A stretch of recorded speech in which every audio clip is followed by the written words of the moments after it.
Bonjour et bienvenue dans cette nouvelle émission de Histoires Loto. Je suis ravie parce que je m'apprête à aller chercher donc Jean-Charles Chengasung, qui est le gérant des boulangeries, pâtisseries, traiteurs copains. Et Jean-Charles a beaucoup de choses à nous raconter parce que derrière ces boulangeries, ces gourmandises se cachent énormément de valeurs, énormément de travail, énormément de projets et que nous allons découvrir ensemble. C'est tout de suite, c'est maintenant, c'est dans Histoires Loto.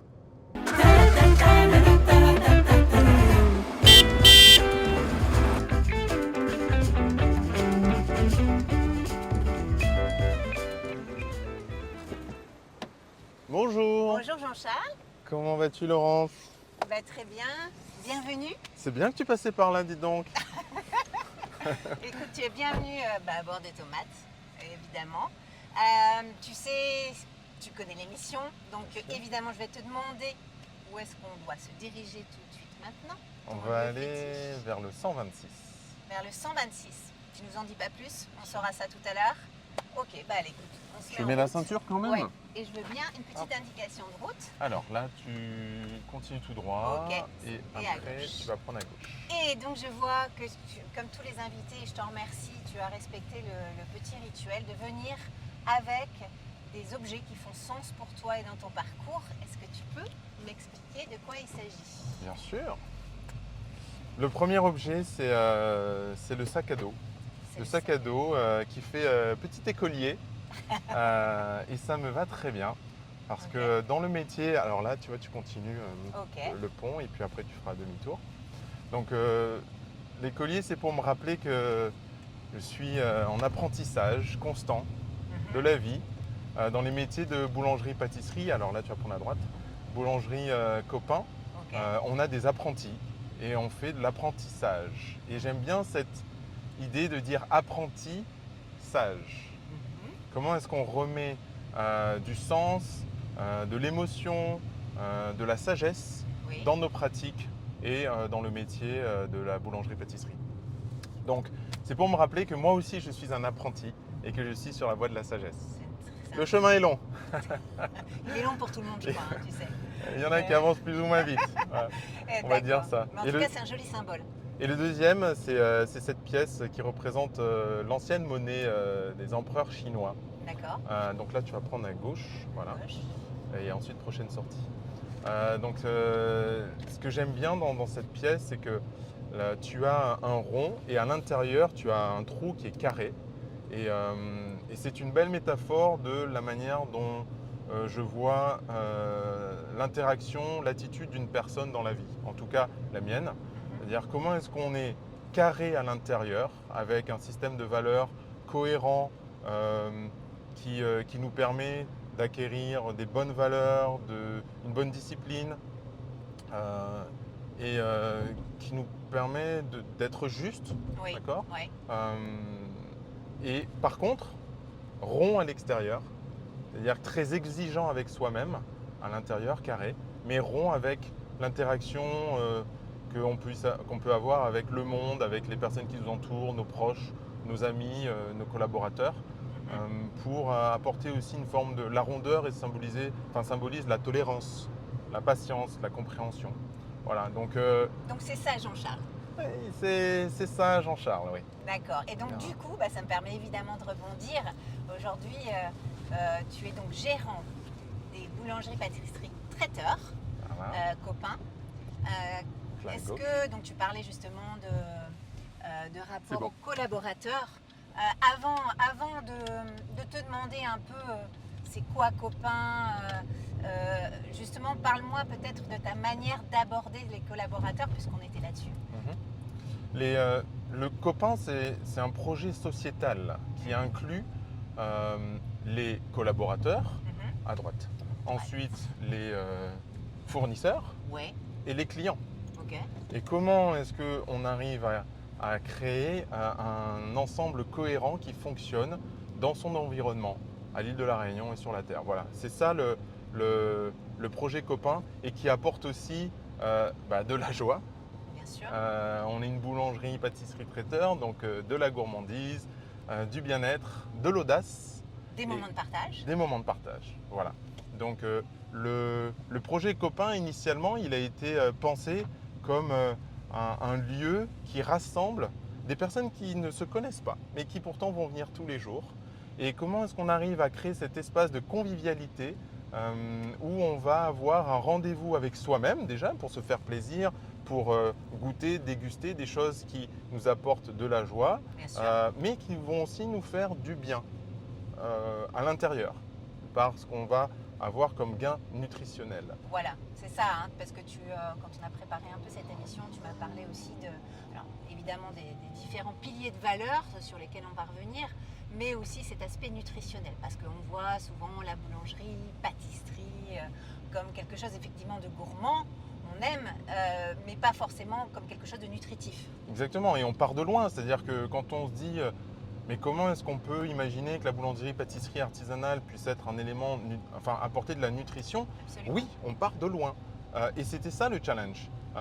Donc, j'en suis pas venu à cet élément-là dans les débuts de Copain. Au début, c'était vraiment faire quelque chose de bon, de beau, de gourmand et de rassembler ces gens. À l'époque, quand on décide de créer Copain, alors pour ceux qui n'ont pas vécu cette époque-là, Facebook commençait. On commençait à accumuler les amis sur Facebook partout sur la planète. Ouais. Et moi, je constatais qu'on ne connaissait peut-être pas ses voisins. Or, quand on réfléchit à la boulangerie-pâtisserie, à l'époque, il y avait un village, un four, et tout le monde se rassemblait autour de ce four pour faire cuire son pain, évidemment, mais pour faire cuire aussi son pâté en croûte et ces choses qu'ensuite on allait partager en famille avec les amis. Et donc, c'est vraiment dans cette optique-là qu'on crée Copain pour aller à contre-courant de la globalisation des échanges, qui a apporté une globalisation de notre cercle, on va dire, digital, et de Totalement ramener virtuel. totalement virtuel, et comment on ramène du sens, du lien humain tous les jours, Ouais. parce que heureusement en France, le pain c'est un acte quotidien. Voilà. Donc, Un acte fort symbolique un acte d'ailleurs. fort, symbolique. Toute la symbolique du pain, ce qu'il représente, les religions se sont accaparées, ont pris ce que représentait le pain comme élément nutritionnel de l'humanité pour en faire un élément sacré religieux.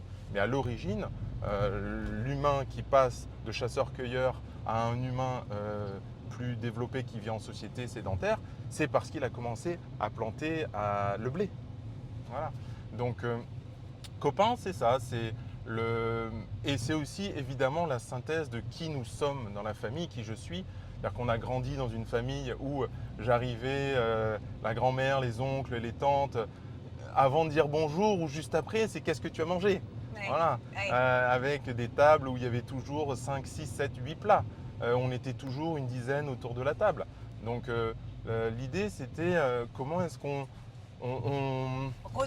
retranscrit cela d'un point de vue entreprise, avec une idée de service, évidemment. Mais l'objectif, évidemment qu'il faut faire des profits, mais l'objectif, c'était toujours à travers, nous on a choisi la boulangerie, donc les croissants, les gâteaux et tout ça, comment est-ce que cette expérience culinaire gustative va avoir un impact sur le vécu. Voilà.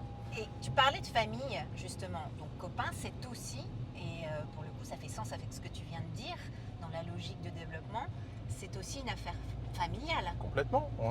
Je suis gérant associé avec deux de mes frères, et puis on a intégré dernièrement un ami qui est un investisseur également.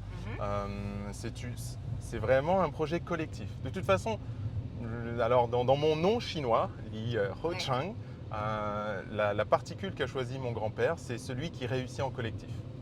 Ah bah alors là. Voilà. Donc, capitaine d'équipe de rugby du port, capitaine de la sélection de la Réunion pendant plusieurs années, je suis collectif.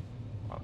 Donc, comment est-ce que, à partir de là, Co pour la compagnie, pain pour ce que représente le pain pour l'humanité, des ingrédients très simples, du blé, de l'eau, de la levure et du temps, de l'attention, on arrive à faire quelque chose qui va soutenir l'activité, la vitalité humaine, et Copain pour l'esprit dans lequel on voulait le faire.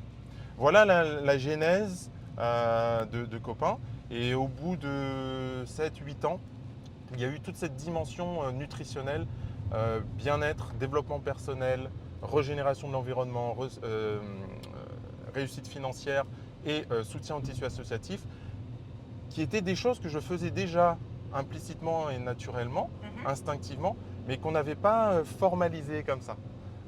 Donc là, pour cette année, à partir de donc en juillet, on fête nos 10 ans.